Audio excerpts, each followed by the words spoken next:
We will start up.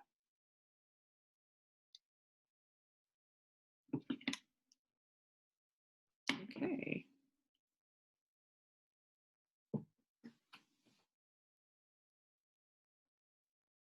Okay.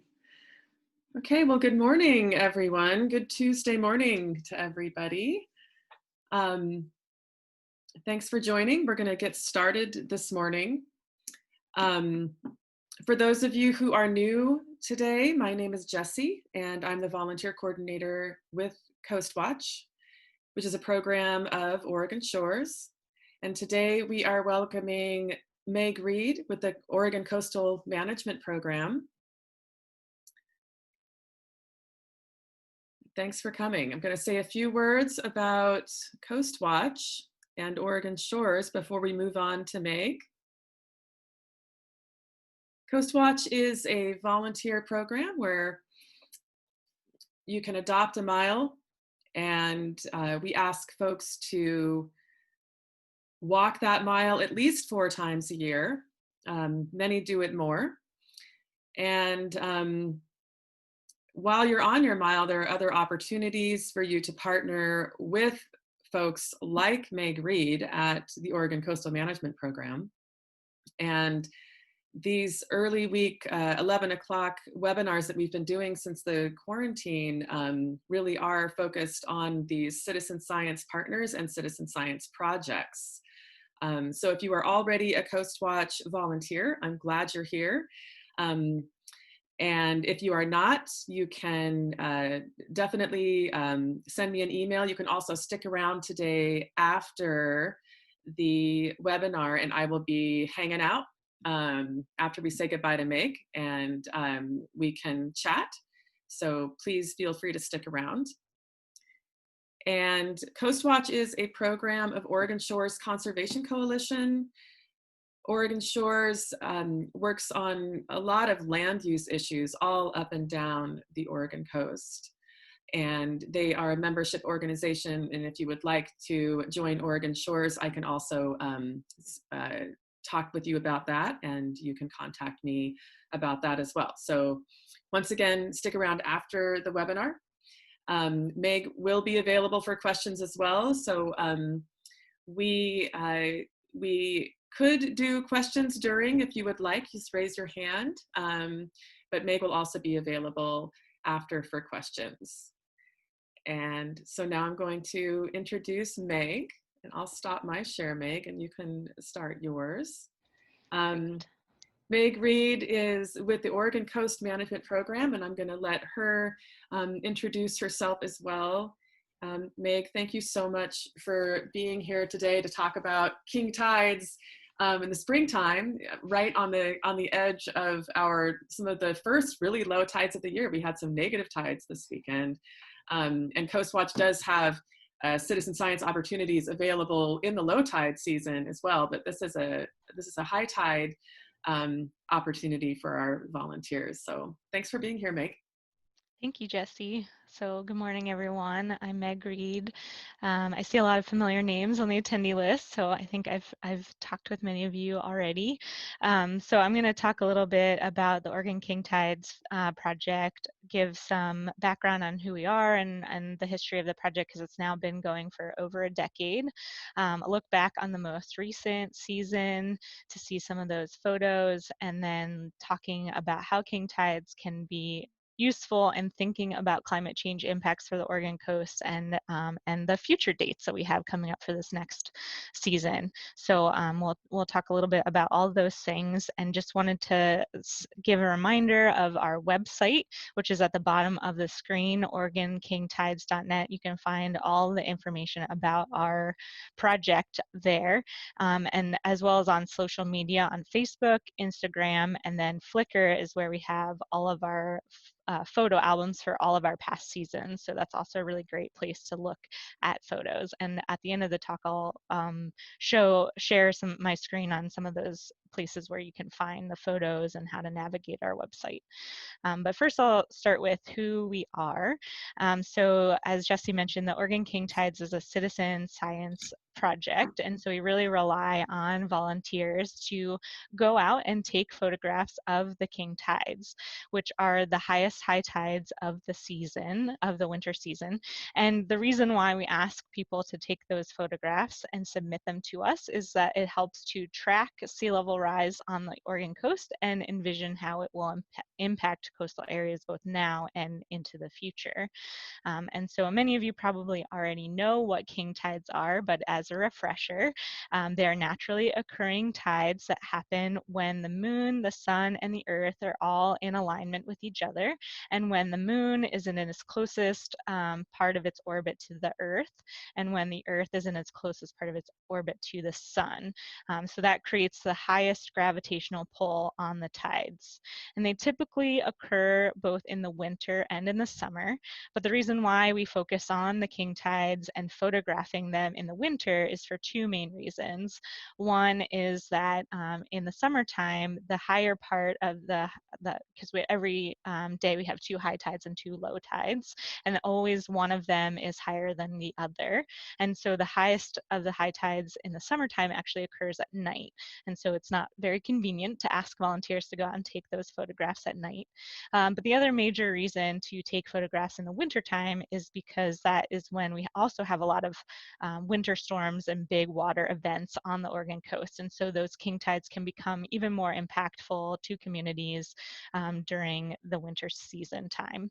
So that's kind of the overview of what the king tides are.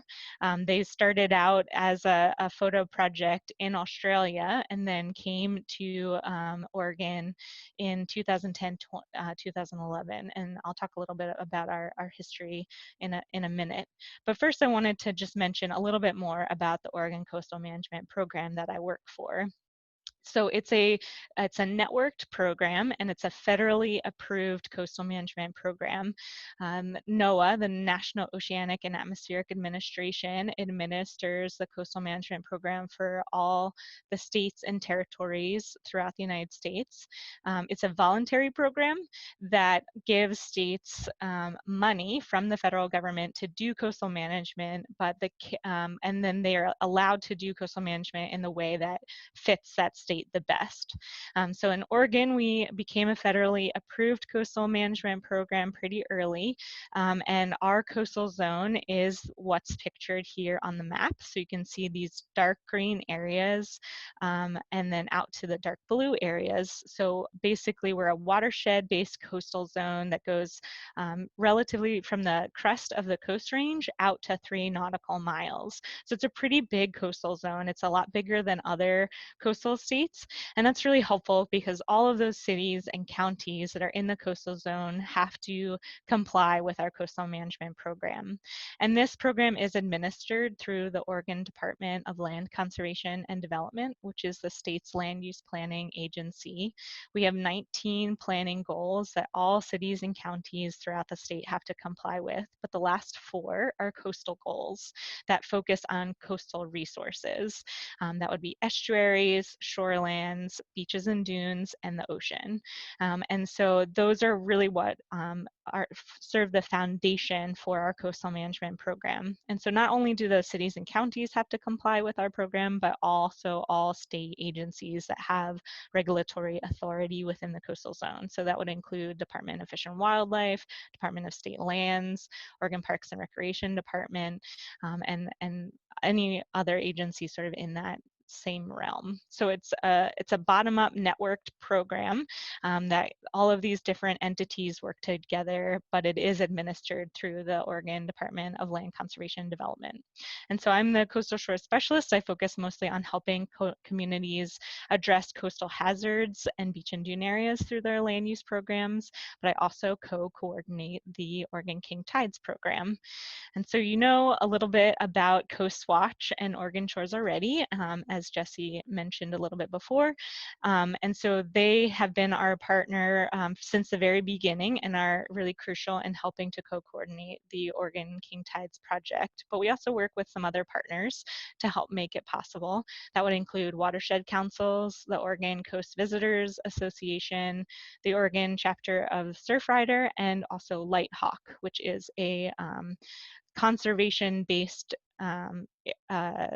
organization that has volunteer pilots that go out and help conservation groups take photographs, aerial photographs, to help with their initiatives. And Lighthawk has helped us to take some pretty impressive aerial photos of king tides. And if you haven't seen any of them, I would definitely encourage you to take a look at those albums on our Flickr page, because they are really, they tell a really good story. So those are our partners that help us to put forth this program. And this graph kind of shows the different number of photos that have been submitted to us through our volunteer photographers since the beginning in 2010. So you can see that in general, things have been increasing over time all the way through this last season. We've gotten more photographers participating and more photos submitted to our project. And so that's been really great. I think more and more people are becoming more aware of the term king tides and what it means, and then actually going out and taking photos. So looking back into our beginnings, our first season, as I mentioned, was in 2010, 2011. We had only about 10 participants and 80 photos received. So we started out small, but have definitely grown through the years. And this is an example photo taken in 2011 in Boiler Bay, Depot Bay area. And then in 2012, 2013, we joined Facebook and Twitter for the first time, which really helped to bring our message out to more people.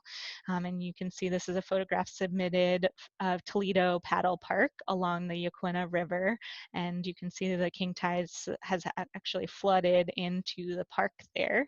And this is a really good example of a good king tides photo, because it shows the water level next to recognizable landmark features like these, the fences and the bench and the trash cans, and you can actually see the flooding coming into the park. So it's a really good king tide photo that helps to show the impacts of the high water. And through our most recent season, 2019-2020, we have received a total of over 2,500 photos. This past season, we had over 110 participants and over 430 photos received. So you can see from our back in our humble beginnings in the beginning, we've definitely had a lot more participants and a lot more photos received in that time period. And this photograph was submitted of Rockaway Beach area. And it should say it should be January 20th, 2020. So I think I switched those dates around. So then we'll go. So what I wanted to share also is there is a photo map on our website that you can see all of the photos that have been submitted to us that had location data associated with it throughout the years. And all the different colors represent the different seasons of the king tides. And so you can go to this map and check out any location that you'd be interested in. And you click on one of the icons and you get a pop-up like this one that shows the information submitted with that photo as well as the photo itself. So that's a really handy way to look if you're interested in locations. And then the Flickr albums themselves are really great for more of a gallery viewing feel, where you can sort of look through the photos over time just by clicking through. So I wanted to show a few photos that we received this most recent season. So this is a photograph of Depot Bay Harbor in January 2020. You can see the water coming up through the boat ramp there. And again, this is a very telling photo because you can see the landmarks next to the water level. This is a photograph from Nell Scott Beach in the Lincoln City area. Again, you can see the water coming up on the beach access point, so you can really get a sense for how high the water is. And some people who thankfully are not trapped in this photo, but shows some of the dangers of being on the beach during a king tide. And so it's always really important to be safe when you're out during these times and taking these photos. This is some interesting data that I thought I would share from Rockaway Beach. So this was during the January king tide series. And so again, like I was mentioning, sometimes what's really interesting about king tides during the winter is that it can occur during other events. So this very top graph in the red shows the high tides and low tides. You can see them oscillating over time. The green is water run up. So that's when how far up the beach the water goes. And then the bottom is total water level. So it's all of those pieces of data combined. And so you can see on January 11th, the high tide and the water run up were really high, both at the exact same time. And so the total water level on January 11th was actually over 5 feet higher than it was on the 10th or the 12th. So that particular day of the king tide series was very impactful, that we saw very high water levels. And I'm sure a lot of you might have been out during that time or seen photos from that time, and you know that was a particularly intense day during the king tide series. And that particular type of event where the high tide and the wave run up were happening in conjunction has only happened 10 other times since 1980 in this Rockaway Beach stretch of beach. So you can see this graph shows back to 1980 when we started having king tide data out to the present, and there was only a few other times where we had such high water levels coinciding at the exact same time. So it was really great to have some photographs capturing that really high water level. And so to see what that actually looked like during that time, we have some photos or some videos that were submitted by a volunteer of Rockaway Beach of a house that was on the ocean front. So hopefully this will work and you can see the water coming in around that house that's on the ocean front. And then there's one more.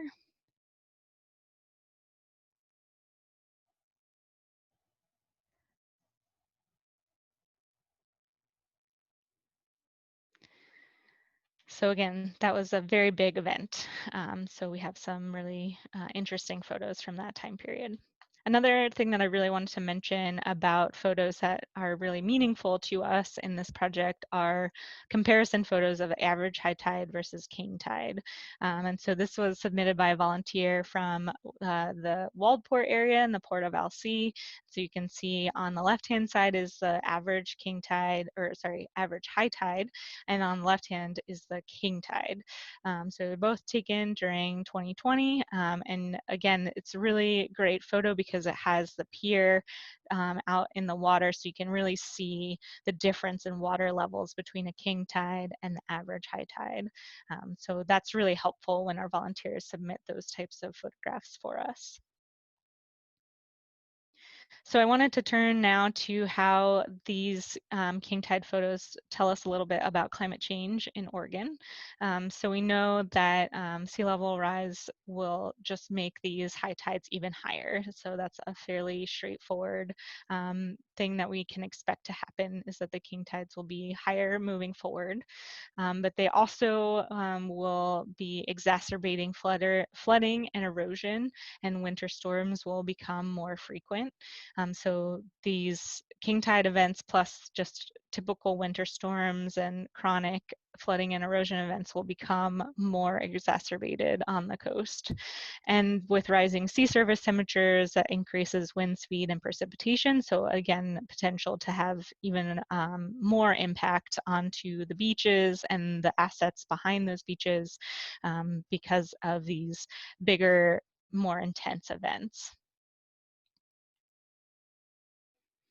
This also, as I was saying, this can impact just the actual width of the public beach. If you have water coming up higher onto the shore and maybe the houses or the roads or other physical human built environment pieces that are there might not be able to move backward. And so you have a narrowing of the public beach where with sea level rise and the high tides and stuff, where you might not be able to have recreation on the beach during certain times, and there'll be a loss of the beach with erosion and things like that. So a shrinking shoreline is a possibility with climate change, and we already see that in some areas on the coast already. And then another impact that could have some really big consequences is saltwater intrusion into estuarine areas that will have impacts on the coastal habitats and the plants and animals living there, but also that can impact groundwater and agricultural comings and goings because of that saltwater intrusion coming into those areas. And so a lot of the aerial photography that we have can really help to highlight that point, especially in agricultural areas where there's a lot of flooding even during the king tides, which potentially could become more frequent moving forward. And I wanted to share some mapping that our organization has been able to do because of the king tides photos that were submitted. So on the left-hand side, you can see some king tides photos from the city of Nehalem, where the route Highway 101 goes through the center of town and very often becomes flooded during high tide events. And so these make interesting photos because there is a lot of built infrastructure in the photo, and so you can really use it to map those areas in an aerial view. So you can see the photo A is a stop sign in Nehalem, and photo B is of a street end. And then in the last picture, you can see we're able to show the extent of flooding from that king tide event in the blue. And then that's pretty similar to what might be expected as the highest high tide every 2 years, and that's in the yellow line.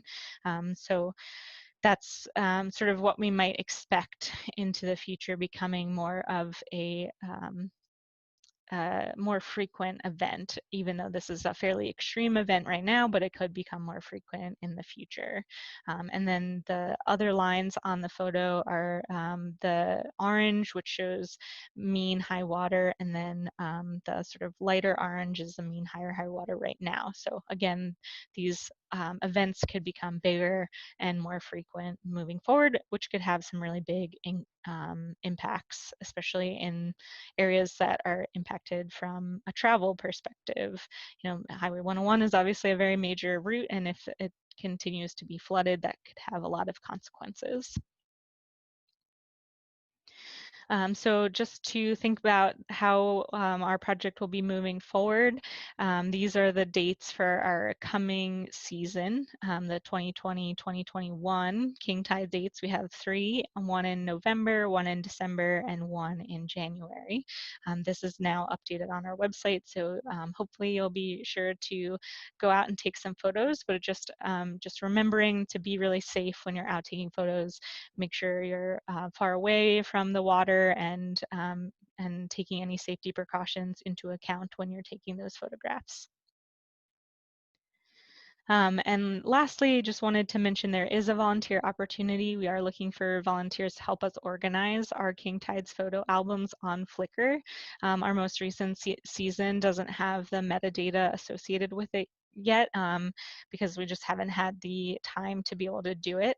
And so if anyone's interested in helping out, I'll provide all of the information you need to be able to do those updates. And it's a virtual opportunity with flexible hours. So, you know, you can do it on your own time whenever you would like to, but it does really make a huge difference because then people are able to get the information they need for those photos. It also makes the photos more searchable and more usable for us. So it is a really huge benefit to us to be able to have really good organized photos. So hopefully if you're interested, please let me know and I'll set you up with all of the things that you need to be able to do that.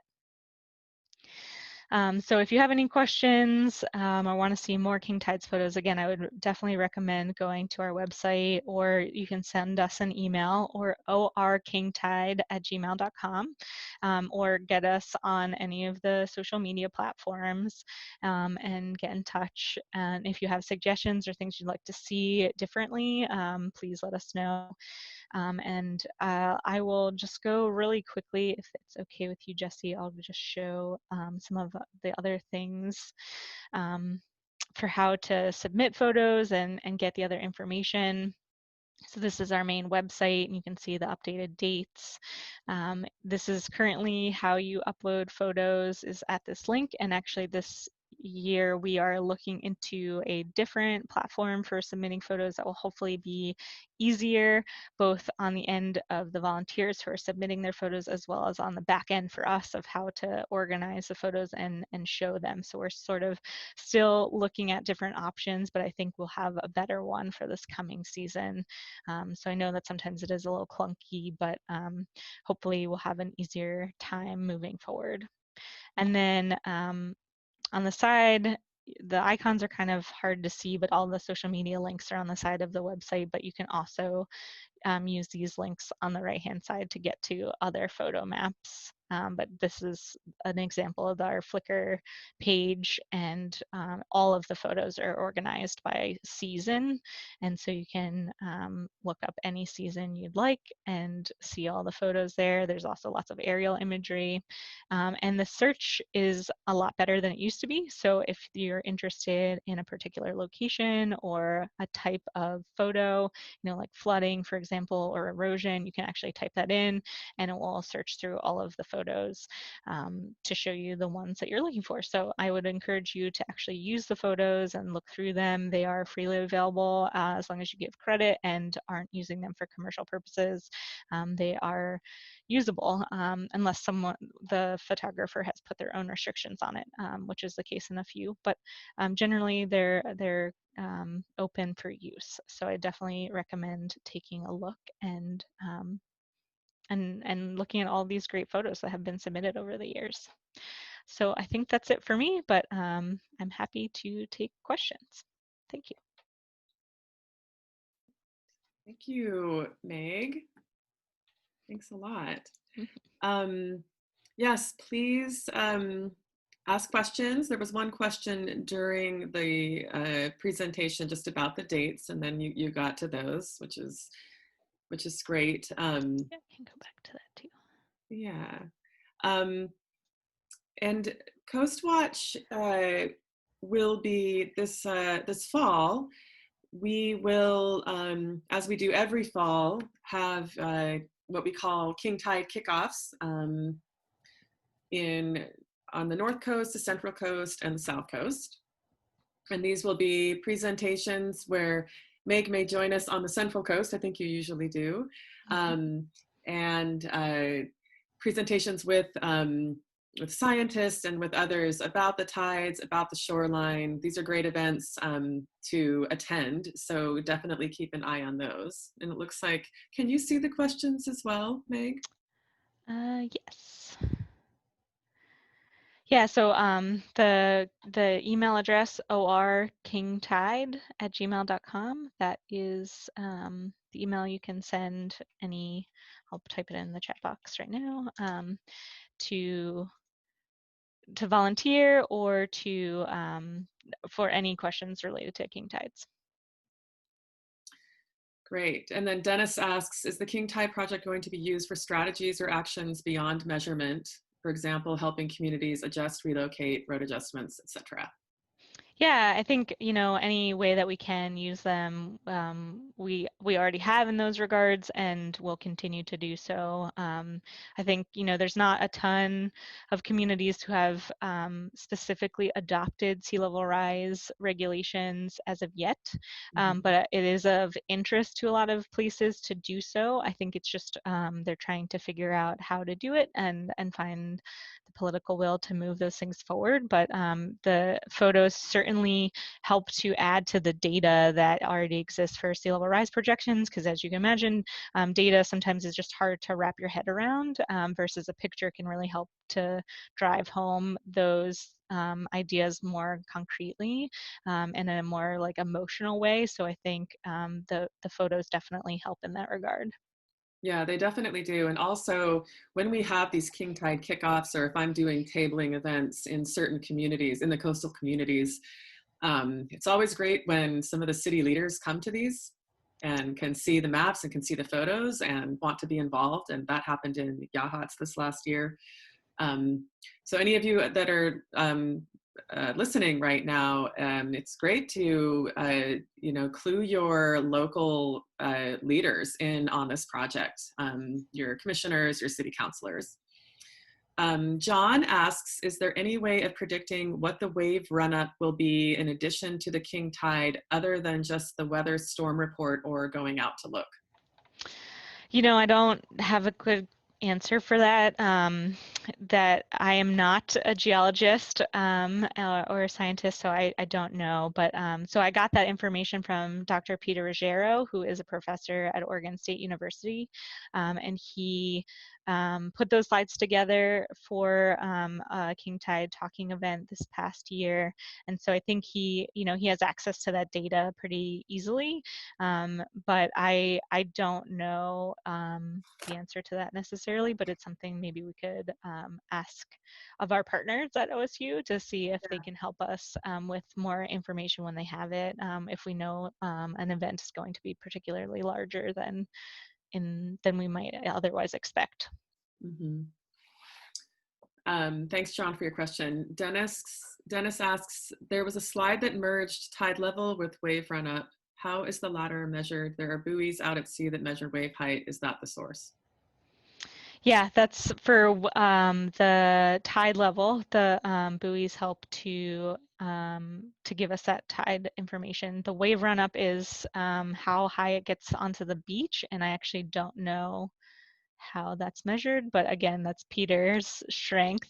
I can put that question to him and try to get back to you.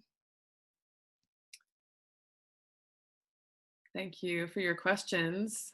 I just had a couple of things here, a couple of questions. Let's see, the king tides. Oh, and a comment too. I wanted to let everybody know that that mapping tool on the site is it's so great. It can help you before the season to go out and see where there haven't been a lot of photos taken. It's great to have photos taken at the same sites every year. We love that for consistency, but it's also great to get photos of different sites too, and to start to build some photo data for those sites as well. But it's just a great website to get into, to look to see where photos have been taken. So have some fun playing around in that. It works really, really well. Yeah, I'll bring it up so you can see all the sites. You can click on any of those. You can zoom in and start to see, in Uquina Bay, where there's already been photos, where there hasn't been photos, and so it's nice to see great. that. I love the color coding of the different years and stuff. It's just such a good job. Ed says strong onshore winds will increase coastal run-up. Absolutely, that will definitely happen. Definitely. As will a big storm surge off of the sea as well, like what happened this year. Dennis asks, are there areas that you would like more data, or that are not adequately covered? I mean, I think not necessarily locations, although I think, from the coastal management perspective, places that are higher human populations, more built environment assets, like that would be really helpful to have good data in those areas. So where is there flooding to streets or parks or to beach access points, things like that, that's really important data. And then also that having that comparison between the average high tide and the king tide, that is really important. And we do have the average high tide information on the website for every tide gauge. So please check that out on the website to be able to actually, find out what is the average high tide for that area. And then you can kind of look at the tide tables to see when would be a good time to go out.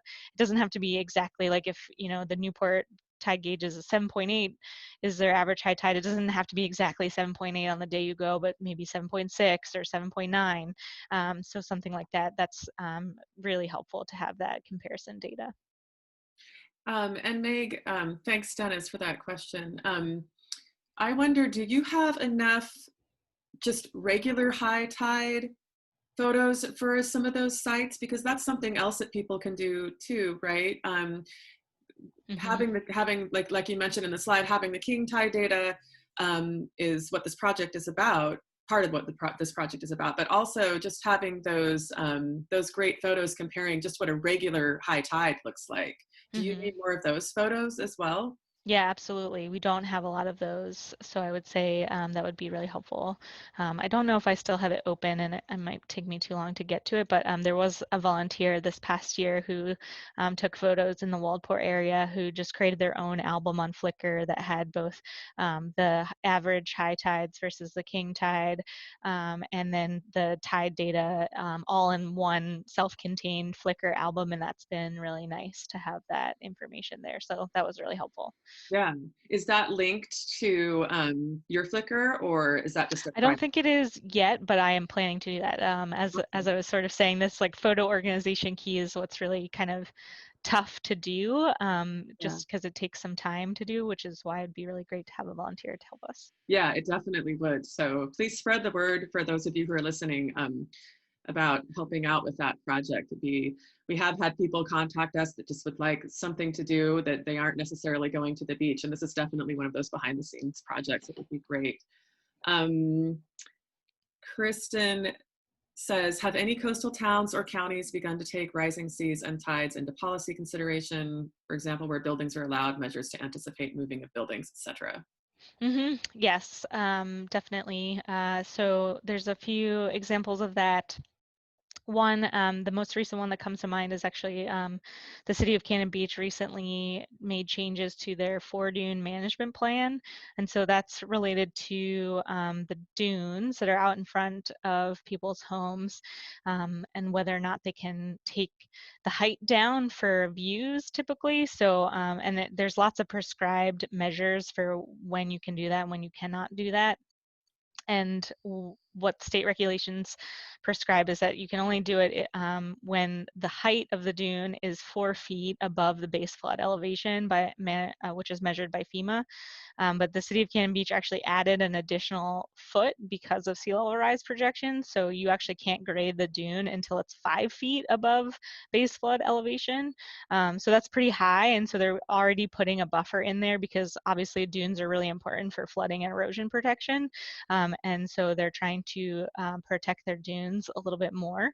And then in other places, generally the way that it's been done is that say for example, if there's going to be a new development on the ocean front, like a single family home or something, a geologic report would be required of that site to evaluate the site conditions and the proposed development.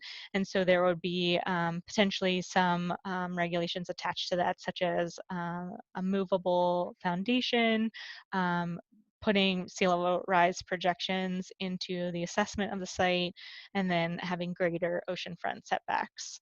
So it puts a lot of the responsibility on the geotech professional, because it is so site specific, but it is trying to incorporate all the sort of best available data and best practices for that kind of development. The city of Newport, for example, does that kind of regulations, but we are trying to do more of that. And but to some extent, data is a limitation. So if we don't have sea level rise specific projections for a specific town, then that is a limitation, but we are trying to get more of that data done. There is a OCRI, which is I think the Oregon Climate Change Research Institute, they're associated with Oregon State University. They can do downscaled climate projections for certain areas, and they just completed an assessment for Lincoln County, and they did one recently for Clatsop County. So we're hoping to get more of that information and integrate it into regulations, but it can be a slow process to some extent. Super question. Thanks, Kristen. Thank you. I wanted to mention too that there is a traveling exhibit up at the Hatfield Marine Science Center. Yes. And it's we're still in quarantine for the most part, although the coast is opening back up. But that is a series of, I can't remember, it's 3 posters, isn't it? 3 vinyl posters Mm-hmm. that I will, I'll send an email out again when things are up and running about this. And if you're in the Newport area, you can go and see this, this exhibit. It's a series of vinyl posters showing photographs and some of that mapping that Meg's department was doing based on the photo points. It's really interesting. And the goal is to kind of move that up and down the coast again in this next year so that those of you on the North Coast can see it, and those of you on the South Coast can see it too. I did bring it down. It did make its way up and down the coast this last season, but we're gonna do it again. It was the first time that we've had this exhibit, but it's really great. They're large, easy to see, and people like interacting with them. So I'll definitely let you all know when and where those will be as this comes up. Let's see here. There's another comment. Can you see these Q&A, or is it just me that I can see them? No, I can see it. I can respond if you'd like. Okay. So the question is about, there's an article about riprap in Salishan, and thought that there was a limit on where riprap can be placed, and so that is correct. Riprap, which is, you know, like big rocks that are put in front of a property to help limit the damage from erosion to that property. You can also use like a seawall or sand burritos or things like that. Mm-hmm. There is a limitation on where they can be placed based on Oregon law, and so that it's a grandfathering clause, which said that if a property was developed with qualifying development as of January 1st, 1977, they are eligible to apply for a permit for a shoreline protective structure such as a riprap. And if they were built after that point, then they are not eligible, so they can't use such a device for erosion protection. So that carries forward. So if that parcel on the ocean front was developed as of January 1st, 1977, and they choose not to apply for a permit until 2020, that they're still eligible to apply for that permit, even though it's now 2020. It's just whether or not they were developed with qualifying development as of that particular date. And there is a database that our agency hosts that shows which properties are eligible and which ones are not.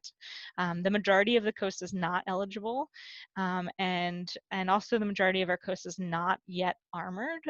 So it's only, I think it's less than 20 miles is currently rip-wrapped, and we have, you know, over 360 miles of shoreline, and most of that is not eligible. But Salishan is completely eligible. The entire sand spit there is eligible for riprap, and most of it's already riprap. So that is an area where they can at least apply for permits. It doesn't guarantee that they will get one. That's the decision making for that is based on some criteria that is done through the Oregon Parks and Recreation Department. They are the ultimate permitting authority for those structures because they come out onto the public beach. Wow, that's such an interesting number, that 20 miles.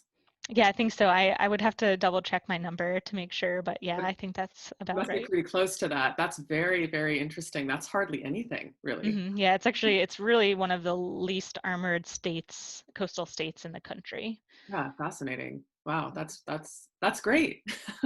Yeah, and that was, you know, it's an intentional thing that the regulators decided, you know, back in '76 that, you know, armoring does have challenges and it does impact the public beach, and so we didn't want to become a fully armored state like some other places, and so that was a conscious decision that, you know, basically we have prohibited armoring except for these places that already existed, basically. Oh, great. Well, I'm grateful to those smart minds and visionaries then. Yes. I didn't realize it was 1976. That's great. Well, do we have any more questions? Okay. We're going to say goodbye to Meg in just a minute here, but I wanted to let you know if anybody wants to stick around and talk to me, I can put your microphone on and we can talk. Any volunteers, I will be around here for a few minutes after in the room. And again, Meg's email is orkingtide@gmail.com. And then the website is oregonkingtides.net. So check out that website, and we will keep you informed about the upcoming season. Thank Thanks you so much. so much, Meg, for being here. See you Yeah. around.